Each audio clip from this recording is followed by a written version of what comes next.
প্রিয় দর্শক শ্রোতা, আসসালামু আলাইকুম এবং অফুরন্ত শুভকামনা সবার জন্য।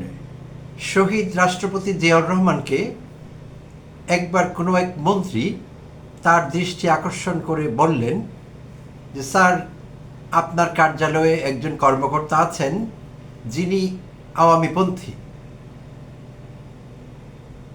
তো রাষ্ট্রপতি জিয়াউর রহমান তাকে জিজ্ঞেস করলেন, সেই কর্মকর্তা কি যোগ্য?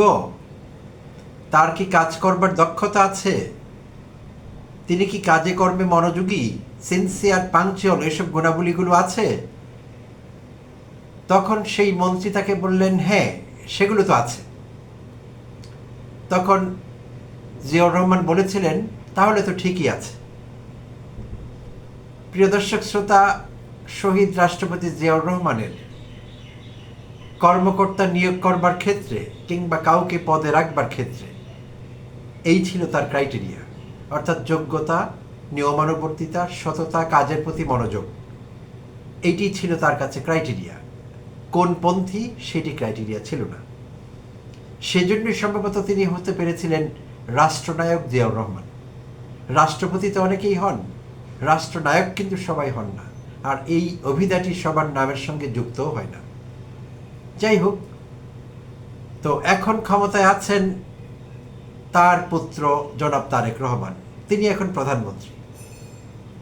সঙ্গত কারণেই আমাদের ঘন ঘন বাবা এবং ছেলের পারফরমেন্স তুলনা করতে হয়। শুধু আমি করছি না, অনেকেই করছেন, আর এটি এসে পড়ে, না করে পারাই যায় না আসলে। প্রিয় দর্শক শ্রোতা, এখন কথা বলবো অত্যন্ত গুরুত্বপূর্ণ একটি জনগুরুত্ব সম্পন্ন বিষয়, আর সেটি হলো আমাদের পাবলিক বিশ্ববিদ্যালয়গুলোতে কি শুরু হয়েছে। ধ্বংসাত্মক রাজনৈতিক খেলা শুরু হয়েছে পাবলিক বিশ্ববিদ্যালয়গুলোতে। তো আমরা জানি, শেখ হাসিনার পলায়নের পর, আওয়ামী লীগের পতনের পর পাবলিক বিশ্ববিদ্যালয়গুলোতে এক দফা উপাচার্য বদল হয়েছিল। অন্তর্বর্তীকালীন সরকার ডক্টর ইউনূসের নেতৃত্বে একটি সার্চ কমিটির মাধ্যমে বিশ্ববিদ্যালয়গুলোতে শূন্য পদে, কারণ অনেক উপাচার্য পালিয়ে গিয়েছিলেন, অন্তর্ধান হয়েছিল অনেকের, অনেকে পদত্যাগ করেছিলেন, তো পদগুলো শূন্য হয়েছিল। তো সেই পদগুলো পূরণ করা হয়েছিল অন্তর্বর্তীকালীন সরকারের সময় আর সার্চ কমিটির মাধ্যমে। তো যদ্দূর জানা গেছে, তাতে করে সেখানে এক দুজন ছিলেন জামায়াতপন্থী, তাদের রাজনৈতিক পরিচয় জানা গিয়েছিল। বাম ঘরানারও দু একজন থাকতে পারেন, আর বাকি সবাই ছিলেন বিএনপি ঘরানার লোক, বিএনপি পন্থী। তো ঠিকঠাকই চলছিল সব কিছু। আর এই ভিসিরা নিয়োগ পেয়েছিলেন 4 বছরের জন্য, আর সেই শিক্ষকদেরই বেছে নেওয়া হয়েছিল যারা তুলনামূলকভাবে গ্রহণযোগ্য, যোগ্যতা, অভিজ্ঞতা, প্রশাসনিক দক্ষতা সব দিক থেকে। তো ঠিকঠাক চলছিল সব কিছু। বাট চললেও বিএনপি সরকার সিদ্ধান্ত নিল যে তারা আবার পরিবর্তন আনবেন। তো যেই কথা সেই কাজ। পরিবর্তনের প্রথম ধাক্কাটি লাগলো বিএনপি ক্ষমতা গ্রহণ করবার পর 16 মার্চ আমরা প্রথম জানতে পারলাম। এর আগেই সংবাদপত্রে বিষয়টি আসছিল। সচিবালয়ের সাংবাদিকদের ব্রিফ করলেন শিক্ষামন্ত্রী আ.ন.ম এহসানুল হক মিলন। তো তিনি জানালেন 8টি বিশ্ববিদ্যালয়ে ভিসি পরিবর্তনের কথা, একেবারে প্রথম দফায় 8টি। তার আগে বলে নেওয়া ভালো, সেই 16 মার্চের পরে দফায় দফায় ভিসি নিয়োগ করে এই মুহূর্তে আমি যখন কথা বলছি তখন পর্যন্ত দেশের 59টি পাবলিক বিশ্ববিদ্যালয়ের 25টিতে ভিসি পরিবর্তন করা হয়েছে বা রিপ্লেসমেন্ট হয়েছে 25টিতে, এবং বাকিগুলো হয়ে যাবে, হচ্ছে, প্রক্রিয়াধীন আছে। প্রিয় দর্শক শ্রোতা, 16 মার্চ সচিবালয়ে শিক্ষামন্ত্রী মিলন বলেছিলেন সাংবাদিকদের প্রশ্নের উত্তরে যে ভিসি নিয়োগের ক্ষেত্রে গুরুত্ব দেওয়া হয়েছে শিক্ষকদের যোগ্যতা, প্রশাসনিক অভিজ্ঞতা, একাডেমিক দক্ষতা, গবেষণা, প্রকাশনা, এইসব বিষয়গুলোকে ফোকাস করা হয়েছে। ভালো, ভিসি নিয়োগে তো এইসব বিষয়কে ফোকাস করতে হবে, চমৎকার। তার আগে বলে নেওয়া ভালো, বিএনপি সরকার আরেকটি সার্চ কমিটি কিন্তু গঠন করেছিল, এবং সেইটি খুব সম্ভবত 1 এপ্রিল। তো সেই সার্চ কমিটি সার্চ করে বোধহয় দেশের যোগ্য সন্তানদেরই পেয়েছেন এই শূন্যস্থানগুলো পূরণ করবার জন্য। তো সেভাবেই সব কিছু হয়তো হতো বা হওয়া উচিত ছিল বলে আমরা প্রত্যাশা করি, বাট বাস্তবে কি ঘটেছিল চলুন দেখি। তো এক সাংবাদিক জনাব মিলনকে প্রশ্ন করলেন যে স্যার, রাজনৈতিক বিবেচনা এখানে কাজ করেনি? আপনি তো বলছিলেন দক্ষতা, অভিজ্ঞতা, যোগ্যতা এসবের কথা, রাজনৈতিক বিবেচনা কাজ করেনি? তো শিক্ষামন্ত্রী মিলন উত্তর দিলেন, রাজনীতি করা কি কারো অপরাধ? প্রিয় দর্শক শ্রোতা, আমি কলা খাই না, ঠাকুর ঘরে কেড়ে আমি কলা খাই না। তো ডক্টর মিলন বললেন, রাজনীতি করা কি কারো অপরাধ? সেই প্রশ্ন তাকে করা হয়নি, আর সাংবাদিকের প্রশ্নের উত্তরও কিন্তু সেটি নয়। যাই হোক, আচ্ছা, তো সেই 16 মার্চ থেকে দফায় দফায় 8 জন দিয়ে শুরু, আজ অবধি 25 জন রিপ্লেসমেন্ট 25 জনের হয়ে গেছে।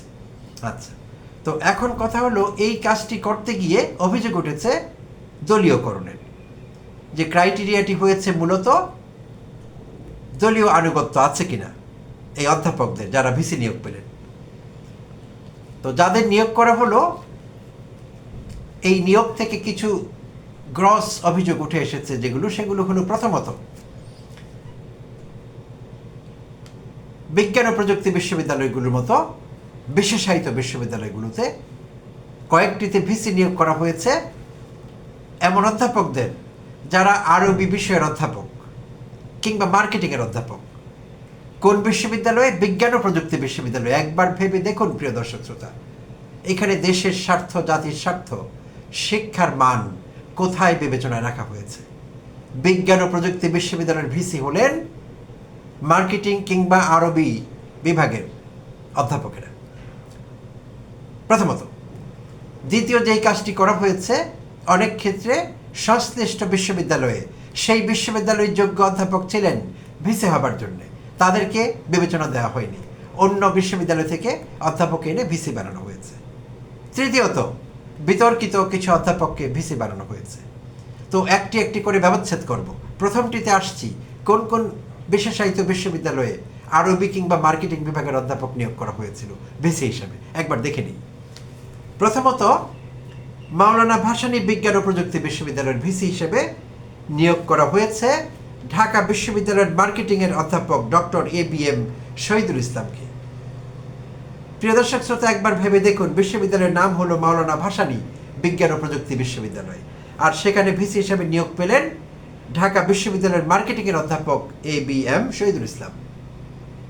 মার্কেটিংয়ের সঙ্গে বিজ্ঞান ও প্রযুক্তির সম্পর্ক কতটা নিবিড় আমি জানি না।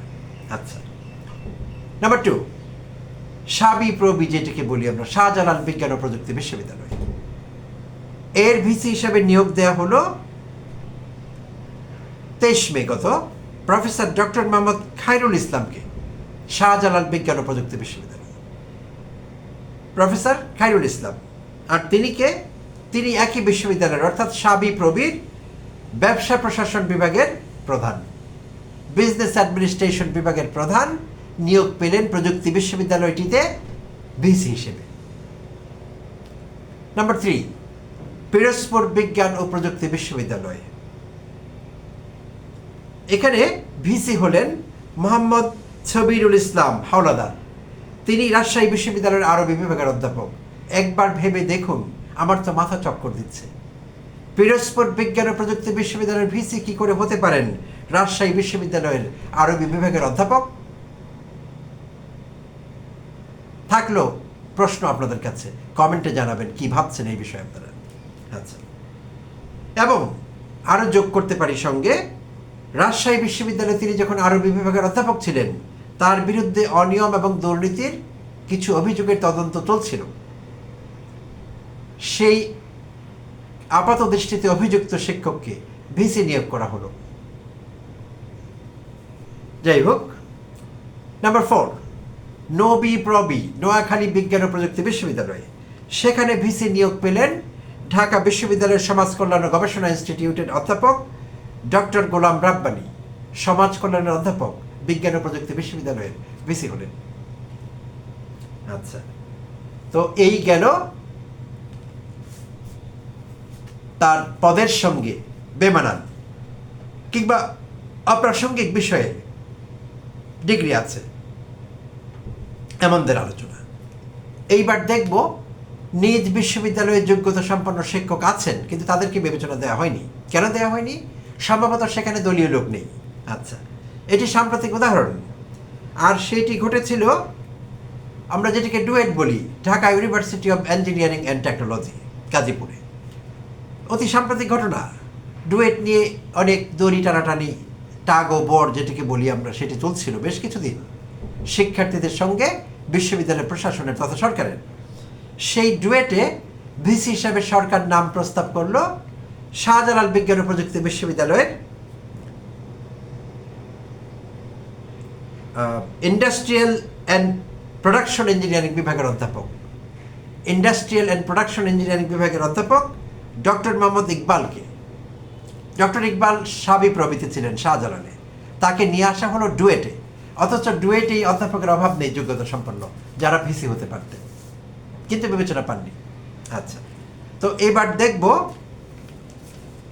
বিতর্কিত অধ্যাপকদের সম্পর্কে কথা বলছিলাম, তারা কারা, কেন তারা বিতর্কিত। আচ্ছা, প্রিয় দর্শক শ্রোতা, গত 14 মে এটিও কিন্তু নিউজ পেপার হেডলাইন হয়েছিল, ব্যাপক আলোচনা সমালোচনা হয়েছিল গণমাধ্যমে সহ সামাজিক যোগাযোগ মাধ্যমে। গত 14 মে বেগম রোকেয়া বিশ্ববিদ্যালয়ে, সেখানে ভিসি হিসাবে নিয়োগ দেওয়া হয়েছিল ঢাকা বিশ্ববিদ্যালয়ের মার্কেটিংয়ের অধ্যাপক ডক্টর আনিসুর রহমানকে। আর নজিরবিহীনভাবে, এমন নজির পৃথিবীতে কোথাও নেই, বাংলাদেশে তো দূরের কথা, নজিরবিহীনভাবে 4 বছরের জন্য নিয়োগপ্রাপ্ত এই পদে সে অধ্যাপককে 1 ঘন্টা পর সরিয়ে দেওয়া হয় তার পদ থেকে। 1 ঘন্টা পর। কেন? কারণ সেই ডক্টর আনিসুর রহমানের বিরুদ্ধে অভিযোগ উঠেছে যে তিনি সাবেক এবং বর্তমানে নিষিদ্ধ আওয়ামী লীগ সরকারের সমাজ কল্যাণ মন্ত্রীর এবং একজন সংসদ সদস্য, তার আত্মীয়। এই খবরটি ব্যাপকভাবে আলোচিত হতে থাকলে সামাজিক যোগাযোগ মাধ্যমে 1 ঘন্টার নোটিসে তাকে পদচ্যুত করা হয়। যদি ড্রামাটিক বলি কম হবে, আমি জানি না কি বলবো, কি আবার বলা উচিত। নাটকীয় শব্দটি যথেষ্ট না এটি বোঝাবার জন্য। আচ্ছা, তো একই দিনে সেই 14 মেতে নিয়োগ পেয়েছিলেন জামালপুর বিজ্ঞান ও প্রযুক্তি বিশ্ববিদ্যালয়ের ভিসি, আর তিনি ছিলেন প্রফেসর আমির হোসেন ভূঁইয়া, আর তিনি পড়াতেন জাহাঙ্গীরনগর বিশ্ববিদ্যালয়ে পরিবেশ বিজ্ঞানে। তার নিয়োগটি টিকেছিল 23 দিন। তাকে নিয়েও বিতর্ক হয়েছে নানাভাবে, কোনো কারণে 23 দিনের মধ্যে তাকে আবার পদচ্যুত করা হয়। 4 বছরের জন্য তিনি নিয়োগ পেয়েছিলেন। সো এখন এই হলো পরিস্থিতি। প্রথমত দলীয় বিবেচনা দেওয়া হয়েছে, সেটি কেন বলছি, প্রসঙ্গক্রমে বলতেই হচ্ছে। প্রথম দফায় 16 মার্চ যে 8 জন নিয়োগ পেলেন, সেখানে ঢাকা বিশ্ববিদ্যালয়ের ভিসিও নিয়োগ পেলেন প্রফেসর ডক্টর ABM ওবায়দুল ইসলাম। তো প্রফেসর ডক্টর ABM ওবায়দুল ইসলামের রাজনৈতিক সম্পৃক্ততা একেবারে সরাসরি বিএনপি দলীয় রাজনীতি করেন। তিনি বিএনপির কেন্দ্রীয় কমিটির শিক্ষা বিষয়ক সম্পাদক আগে থেকে ছিলেন, এরপরেও জিয়া পরিষদের সভাপতি। এর বাইরে সাদা দলের আহ্বায়ক ছিলেন বেশ কয়েক বছর, শিক্ষকদের নেতৃত্ব দিয়েছেন ঢাকা বিশ্ববিদ্যালয় বা ডিইউতে। আচ্ছা, এবং university teachers association of Bangladesh বা ইউট্যাব যেটিকে বলে, সেইটির প্রেসিডেন্ট হিসেবে দায়িত্ব পালন করছেন এই মুহূর্তেও। শুধু তাই না, তার বিরুদ্ধে আরও যে আপত্তি উঠেছে বিভিন্ন মহল থেকে, গত 12 ফেব্রুয়ারির নির্বাচনে তিনি তার দলীয় প্রার্থীর নির্বাচনী কার্যক্রম পরিচালনার সঙ্গে যুক্ত ছিলেন, সরাসরি ইলেকশন ক্যাম্পেইনের সঙ্গে যুক্ত ছিলেন এই অধ্যাপক।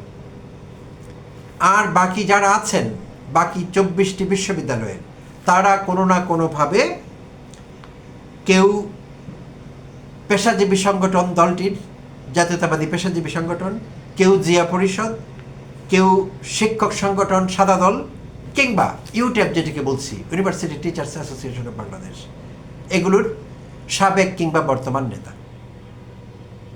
অর্থাৎ রাজনীতির গন্ধ তাদের গা থেকে পারফিউমের চাইতে বেশি শক্তিশালীভাবে পাওয়া যাচ্ছে। সো এই হলো ভিসি নিয়োগের অবস্থা। এখানে দেশের স্বার্থ, শিক্ষার স্বার্থ, উচ্চশিক্ষার ভবিষ্যৎ কে চিন্তা করেছে, কোথায় চিন্তা করা হয়েছে? এই কাজটি তো শেখ হাসিনাই করেছিল, নগ্নভাবে রাজনীতিকরণ করেছিল বিশ্ববিদ্যালয়গুলোতে। আমরা বিশ্ববিদ্যালয়ে ডক্টর মিজানের মতো অধ্যাপক দেখেছি ভিসি হিসাবে জগন্নাথে।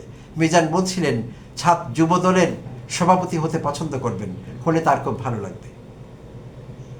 আর অন্যান্যদের নাম বললাম না, বলার কোনো প্রয়োজন নেই, যাদের অনেককে পালাতে হয়েছে।